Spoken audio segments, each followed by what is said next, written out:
For the last couple of days now, I've been answering questions about streamings and royalty, out on what you should know about streamings and royalty. And I'm going to be giving you 3 important points that you should pay attention to if you want to understand how your streamings and your royalties come in. Now, the first one you need to know is that streaming reports and royalty reports are usually late. So that means don't be discouraged if you have a large number of streams this month and the royalty is not does not tally with the large number of streamings you have, because usually usually streaming reports or royalty reports is usually 2 or 3 months late. What that means is that sometimes due to the fact that there are different streaming platforms and different streaming platforms with different modus operandi of working, they have different ways of collating their revenue, and they have different system of sending their revenue and streaming reports to the distribution platform or partner you used. So that is why usually your streaming report is always 2 months, 3 months late. So basically what I'm trying to say is that, for example, now your January streaming reports might not get to you until March or April. So whatever you see in January, don't be discouraged. That might not probably be your numbers, because your numbers is probably going to be 2-3 months late.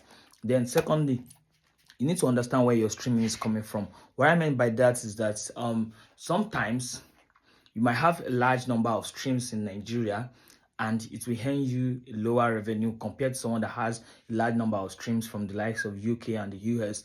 The reason being that their currency has a higher value than our currency. And now you need to, okay, let me put it this way. Spotify, for example, now when you subscribe to Spotify, subscription on Spotify is around 1,000 naira to 1,500 naira for premium Spotify. However, in the United Kingdom, subscription for Spotify premium is around let's say £9 or £8 or £10. Now if you then in the same thing if applicable in dollar. Now if you compare the conversion of the pounds to naira, you see that the rate is kind of higher than each other. That is why streaming outside the countries will earn, an artist who has a bulk of streaming outside the country will earn more revenue than an artist who have a bulk of streaming in Nigeria. That's not to dispute the streams you have from your country. I'm just trying to let you understand the difference between the two. Now the third one that you should pay attention to is, where is the streaming coming from? Most times you have a large number of streams, but the royalty is not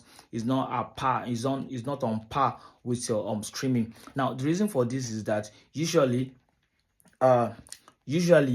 the different platforms has their payment method and has the payments accruable to each stream. So if you are getting a large number of streams from the likes on Boomplay, Audiomack, Facebook, you might not necessarily have a lot of revenue compared to if you're having a large number of streams from Tilda, Spotify, because the hierarchy of the earnings is this: Tilda, Spotify, Apple Music, Deezer, Amazon, and YouTube together. So for an artist, you need to understand where your streaming is coming from. So don't be, just because you have a large number of streams does not mean you are making a lot of money. You should look at, where are these streams coming from?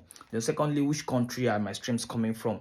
Then you need to be patient for the proper collation of your streamings to come in order for you to understand the basic concepts of your stream, so that you can have more knowledge and understanding of your earnings. Yeah, if you want to learn more about your music business, I advise you to read my book. Yeah, the 21 Commandments of the Music Industry is available on Seller, and you can just order.